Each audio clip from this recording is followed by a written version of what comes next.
Hello and welcome to the Crumbs and Doilies big kitchen, where today I'm going to be sort of big caking one of our cupcake flavours, if you know what I mean. So this is a flavour that we do in the shop around this time of year. It's Toffee Apple and it is so delicious and yummy, and I thought I would make it into a big cake so you can use it for celebrations and fun things. So the first thing I'm going to do is make a really delicious kind of toffee apple sauce. It's really simple. I've got a saucepan on the hob here, and into that I'm going to put 150 grams of dark soft brown sugar, that's the really kind of sticky molassesy stuff, and 75 grams of unsalted butter, and then I need to put my apple in there. Now this is a gigantic Bramley cooking apple. If you can't get hold of one of these guys, you can use 3 small sharp apples. Kind of weighs about the same. This kind of looks a bit like a head. It's huge. So I'm going to peel this and chop it really finely.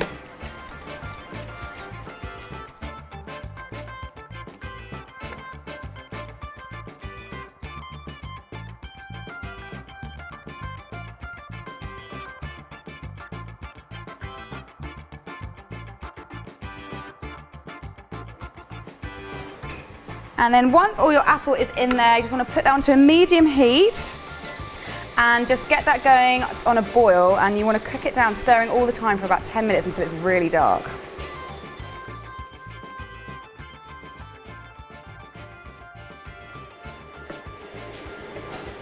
So once it gets to a bit more of a syrupy consistency, then you want to put in 140 millilitres of double cream, give it a stir, and then keep it simmering for another 5 minutes to thicken.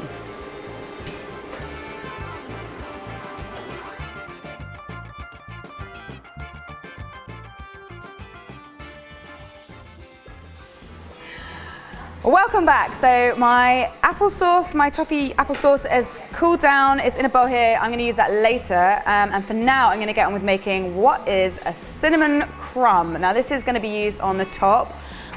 We use it on loads of our cupcakes. It is such a delicious addition to any cake. It is, not only does it taste amazing and looks really fun, it's really simple. I'm going to start by putting my plain flour into a bowl. I've got 120 grams of that, and I also have 60 grams of melted butter.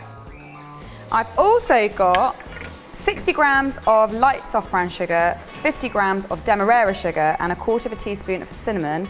I'm going to put all that in as well. And then I'm going to start by using a wooden spoon just to mix all that up.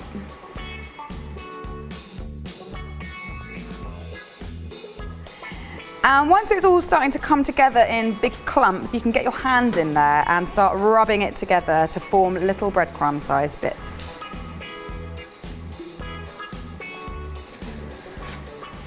So once you've been rubbing it together for a little while, it should start to come together in little tidy nuggets, and this is perfect. And now I'm just going to put this onto a baking sheet lined with paper and bake it for about 10 minutes at 170.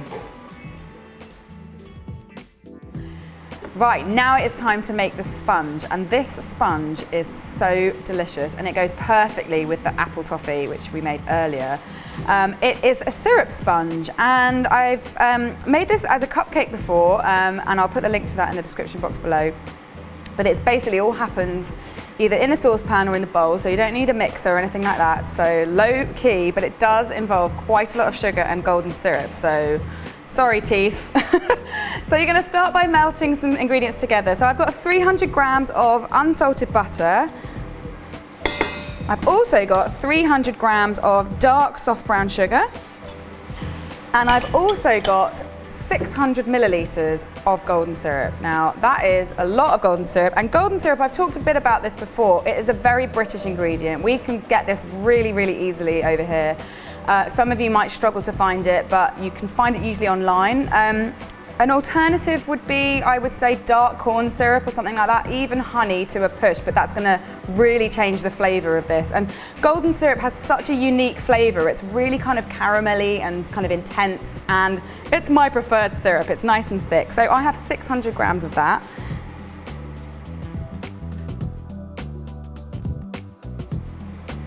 And once all your golden syrup is in the pan, you want to turn that onto a low heat and just melt it completely.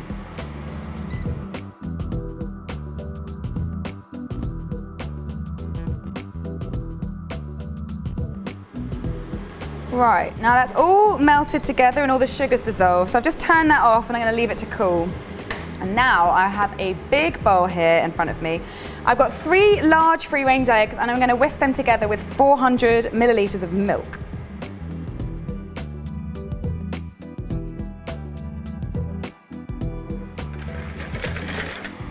And once that's all really well combined, you then want to get your cooled-ish mixture.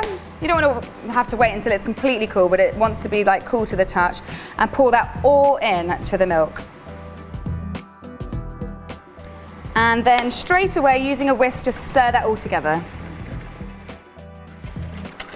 And then when that's all completely mixed together, you then want to add 600 grams of self-raising flour, which is already sifted, and whisk it until all the lumps have gone. As you can see, it is quite a liquidy batter, which is great because it means we can just pour it straight in the tins, but you'd want to make sure that your tins aren't loose-bottomed ones, otherwise it can sometimes just ooze out of the bottom.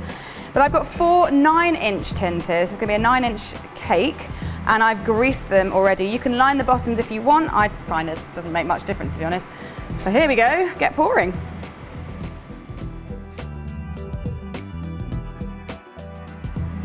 And when all of your batter is evenly distributed, you want to bake these at 170 degrees C for between 20 and 24 minutes. You want to check them with a toothpick or a skewer, and when it comes out clean in the middle, they are ready to roll.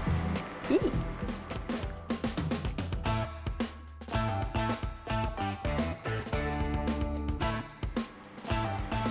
Now it's time for all the fun stuff, which includes the decorating. Now I have in my bowl a double batch of my buttercream, and I've just added about a teaspoon of cinnamon to that to make it cinnamon buttercream.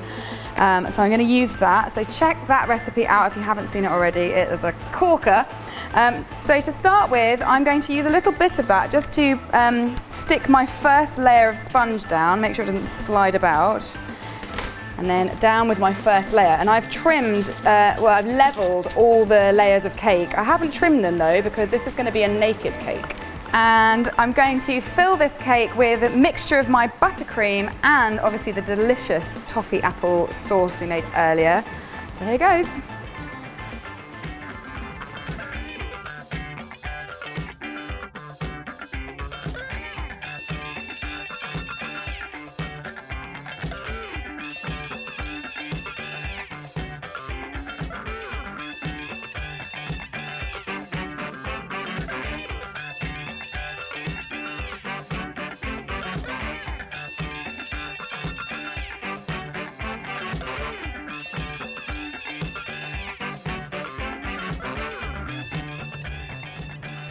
Right, so I filled all my layers with yummy buttercream and apple sauce, and now I'm going to finish it off, but I'm not going to do a crumb coat and chill it and then do a neat layer, because this is basically going to be a naked cake, which is essentially just doing a crumb coat and not chilling it and just being happy with the results, because it looks really, really nice. When you don't trim the edges off your cake, you can get away with it, because I do quite a lot of cakes where I trim the edges. Naked cakes don't really work for that, so you have to keep the edges on for this, otherwise it really gets very crummy. So just cover it in a layer of icing as if you were doing a crumb coat.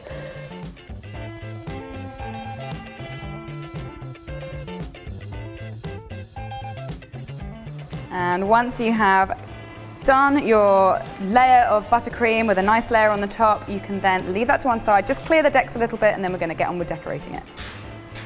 I'm back with all my bits and bobs that I want to decorate this cake with, and one of the most important bits is the autumn leaves. Now these are really, really simple to make. I've just got some sugar paste which I've coloured just using gel colours or colour pastes in really nice autumnal greens and oranges and reds. I'm just going to roll these out, and I've got this tiny little holly leaf cutter, and I'm going to use that.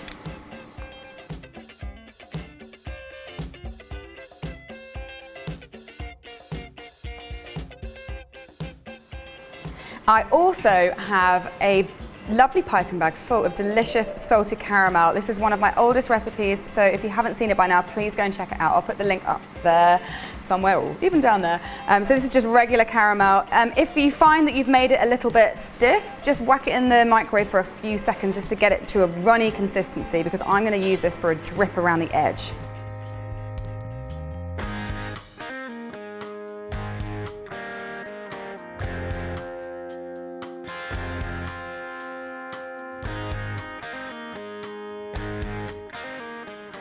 And once you've got a lovely layer of drippy caramel on top, you can then just decorate it however you like. Now I'm going to obviously be using my cinnamon crumb, which has come out of the oven looking delightful and clustered, and obviously my little leaves. And I've got these amazing little toffee apples. These are made with tiny apples. I've forgotten what they're called. Nikki, what are they called?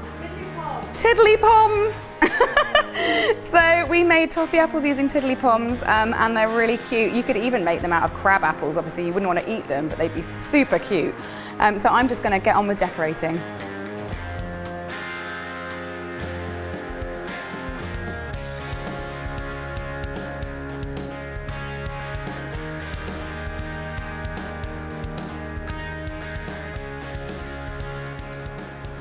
And that is the finished cake, and it looks spectacularly autumnal. And if you do make this, this is definitely one you want to take a picture of, and please, please, please let me see it by hashtagging CupcakeJemma. And if I like it enough, I'll put it on my own Instagram feed on Mega Fan Monday. Don't forget about that.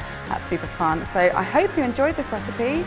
Don't forget to subscribe to my channel if you haven't already, and click on the notification bell so you don't miss any of my uploads.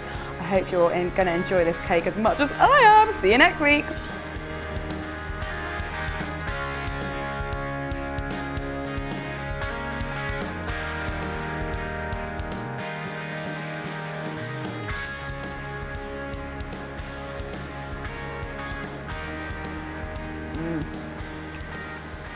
Yum.